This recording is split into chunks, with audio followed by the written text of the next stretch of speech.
Hello students. In yesterday's class I have given you the book exercise of chapter number 1 subject and predicate. Students, I have given you that exercise solved question because before break we have already studied chapter kind of sentences, and that is why I thought it's an easier trick to use part C first of all in order to wrap up the chapter part. And now I'm coming to the first part. So you have to do whatever I am telling you in your notebook. You have to make notes regarding this, and after that whatever book exercise is, you have to solve that in your book. When you will open the first page of your book, that is page number 1, heading written is subject and predicate. In this case you have to match each subject with the most appropriate predicate. तो सबसे पहले यहाँ पे wording आती है कि subject का मतलब क्या होता है. Subject means it refers to the person और thing that the sentence is about. हम सेंटेंस में जिस भी पर्सन या जिस भी चीज़ के बारे में बात कर रहे हैं उसे सब्जेक्ट बोलते हैं. जैसे मैंने एग्जाम्पल दिया आपको, ही वॉक्स स्लोली, वो धीरे चलता है. यहाँ पे हम किसकी बात कर रहे हैं? He, that is subject. And predicate refers to what the sentence says about the subject, कि वो जो सब्जेक्ट है, यहाँ पे जो सब्जेक्ट ही है उसके बारे में वो सेंटेंस क्या कह रहा है, वो क्या करता है, वो स्लोली वॉक करता है. तो यहाँ पे वर्ब, ऑब्जेक्ट, कॉम्प्लीमेंट, ये सबको मिला के प्रेडिकेट बनता है. अब आपके पास इस टॉपिक के अंदर सबसे पहले आता है कि आपको सब्जेक्ट को मोस्ट अप्रोप्रिएट प्रेडिकेट के साथ मैच करना है. In this case the man, इसको मैच किससे करोगे? Stood under the banyan tree. Second, the clowns, group of jokers. The clowns made everyone laugh with their antics.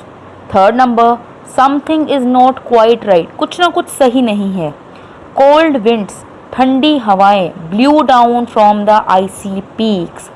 The sight, दृश्य, नज़ारा, made our blood curdle.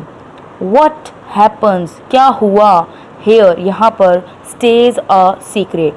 So I am serial wise telling you the answer 4, 6, 5, 1, 2, 3. You have to do this in your book and turn the page.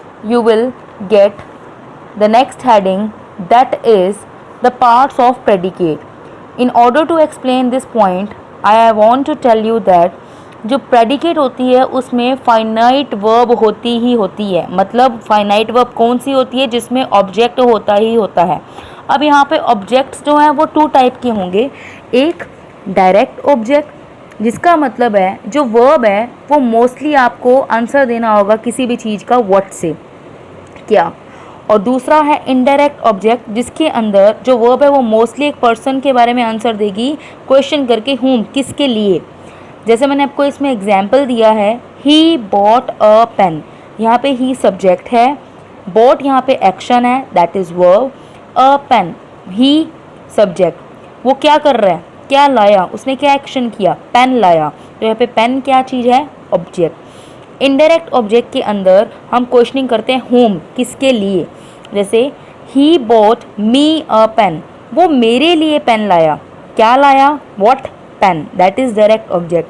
किसके लिए लाया? मेरे लिए, me, that is indirect object. जो indirect object होता है वो हमेशा डायरेक्ट ऑब्जेक्ट का रेसिपिएंट होता है. और दूसरी बात, इनडायरेक्ट ऑब्जेक्ट हमेशा आपको वर्ब और डायरेक्ट ऑब्जेक्ट के बीच में मिलेगा. अब इस टॉपिक के बाद आपको कंप्लीट करनी है आपकी बुक एक्सरसाइज जो पेज नंबर 3 पे दी हुई है. ये आपको बुक में ही कंप्लीट करनी है. And listen children, you have to do this book exercise every part with pencil. You are not allowed to use any kind of pen like I have done. So part A is write DO above the direct objects, IO above the indirect objects in these sentences. Write NO if there is no object at all. DO direct object के लिए लिखिए, IO indirect के लिए लिखिए. अगर कोई object नहीं है तो उसके लिए NO लिख दीजिए. जैसे फर्स्ट केस है आपके पास, Mr Lal bought a smart coat. Mr Lal क्या लाए, बॉट मीन्स लाना, वर्ब का एक्शन करना, Mr Lal Mrs Lal sorry, यहाँ पे मिसिज लाल क्या है सब्जेक्ट, क्या लाए वो स्मार्ट कोट, तो यहाँ पे क्या का आंसर जो है वो है डायरेक्ट ऑब्जेक्ट, किसके लिए लाए हर यंगेस्ट डॉटर, तो यहाँ पर स्मार्ट जो कोट है वो डायरेक्ट ऑब्जेक्ट है और यहाँ पे जो हर है वो क्या आएगा indirect object. Next, Sandeep gave me the book yesterday, क्या दी the book, that is direct object, किसके लिए दी, किसको दी, मुझे दी, that is me indirect object. Johnson drove the car, क्या चलाई जॉनसन ने, ड्रॉव यहाँ पे वर्ब, क्या एक्शन किया कार, तो यहाँ पे कार जो है वो क्या है direct object. Rabbit, the rabbit jumped high in the air, jump यहाँ पे वर्ब है एक्शन है, हाई यहाँ पे एडजेक्टिव है, तो इसके लिए यहाँ पे कोई भी ऑब्जेक्ट नहीं दे रखा इसलिए यहाँ पे नो आएगा। नितिन सैंग अ सॉन्ग, क्या गाया सॉन्ग, तो सॉन्ग क्या है यहाँ पे डायरेक्ट ऑब्जेक्ट, किसके लिए गाया हिज फ्रेंड, फ्रेंड यहाँ हिज फ्रेंड क्या है यहाँ पे indirect object. Next, give verb, me indirect object, that box क्या दो बॉक्स दो, किसे दो मुझे दो, क्या का बॉक्स डायरेक्ट ऑब्जेक्ट, किसे मुझे, that is indirect object. Seventh question जो आपको दिया हुआ है वो पैसिव वॉइस में दिया हुआ है, अगर आप इसको पैसिव से ना देखकर इसे एक्टिव के अकॉर्डिंग देखो तो इसमें the flowers that were given to Bonnie by Sukhi have withered, यहाँ पे अगर इसे एक्टिव में चेंज किया जाए तो सुखी जो होगा वो सब्जेक्ट होगा, फ्लावर्स जो है वो ऑब्जेक्ट हो जाएगा, तो यहाँ पे जो फ्लावर्स है उसे मैंने डायरेक्ट ऑब्जेक्ट लिया और जो बोनी है वो इनडायरेक्ट ऑब्जेक्ट है। Shark swished its tail and swam away, shark ने अपनी पूंछ को स्विश किया और वो तैरती हुई चली गई, तो यहाँ पे स्विश्ड के बाद जो वर्डिंग है टेल वो क्या है direct object. This is complete. Now students, the next part of the topic is compound subject and predicate. Students, जब हम एक ही सेंटेंस के अंदर दो सब्जेक्ट या फिर दो प्रेडिकेट का यूज़ करते हैं और उनको कंजक्शंस के थ्रू ज्वाइन करते हैं तो उसे कंपाउंड सब्जेक्ट या फिर कंपाउंड प्रेडिकेट बोला जाता है। When there are two or more subjects in a sentence and they are joined by interjections like or, both, and, not only but also, etc. etc. तो इन्हें कंपाउंड सब्जेक्ट कहा जाता है।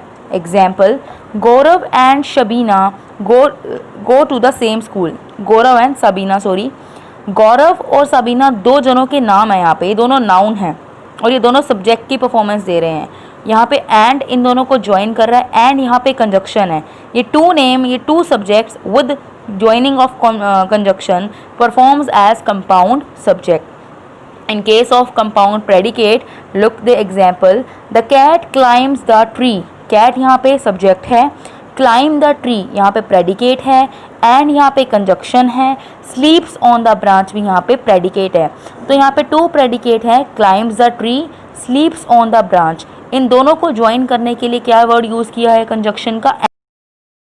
Students, after completing this exercise you have to do page number 4. The heading is complete these sentences by adding compound subjects or compound predicate. So students, in this case you can add any name of your choice, whatever you like you can put over here as an example. Like first question is dash are playing in the field, तो मैंने यहाँ पे लिख दिया Ram and Shyam, आप कोई भी नाम लिख दो। Next question, dash have gone home for lunch, lunch के लिए गए हैं, तो कविता एंड रीमा मैंने कोई भी नेम लिख दिया, उन दोनों के साथ मैंने बोथ लगा दिया as a conjunction. Seagulls on the beach, इनके लिए मैंने लिखा, आप ये भी लिख सकते हो आर प्लेइंग, आप ये भी लिख सकते हो फ्लू अवे, उड़ गए, कब उड़ गए, जैसे गर्ल उनके पास आई वो उड़ गए। Dash are both going to Bhutan for a holiday, आप चाहे तो इसके नीचे वाला ही लिख सकते हो द पाठक्स एंड द सिंग्स, मैंने इसके अंदर अलग से लिख दिया the singles and the Guptas, आप कोई भी दो फैमिलीज़ के नेम लिख सकते हो। नेक्स्ट पाठक्स एंड सिंग्स, अब मैंने इसका ऊपर वाला भी कॉपी कर सकते हो, मैंने अपनी तरफ से यहाँ पे लिखा है family are going to Shimla for a tour. Next would dash like to dash, मैं आपसे ऑफर कर रही हूँ आपको कि आप ये लोगे या ये लोगे, would you like to go for a tea और a coffee. Next dash want to go on a cycling trip, cycling trip पे जाना चाहते हैं, तो मैंने यहाँ पे दो नेम लिख दिए, आप कोई मर्जी लिख सकते हैं, both Gaurav and Ram. All the animals in the century, अब आपको इसे सेंटेंस बनाना है कि सारे के सारे एनिमल्स जो सेंचुरी में हैं वो क्या, मैंने लिखा आर अनहैप्पी, वो उदास हैं, एज दे आर हंग्री, क्योंकि वो भूखे हैं।